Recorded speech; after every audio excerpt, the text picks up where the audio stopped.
జనం తగ్గితే మనోళ్ళు ముగ్గురు ఉన్నారు, ఏం బాధ. ఓకే కమాన్ కమాన్,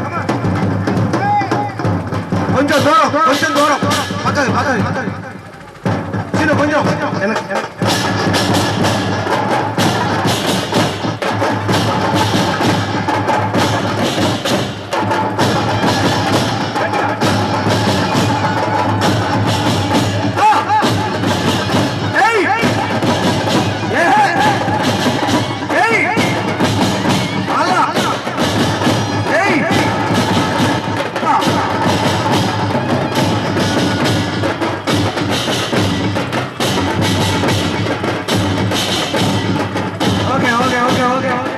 మనం ర్యాలీ స్టార్ట్ చేద్దాం. దయచేసి బస్ స్టాండ్ లో ఉన్నటువంటి కార్యకర్తలు అందరూ కూడా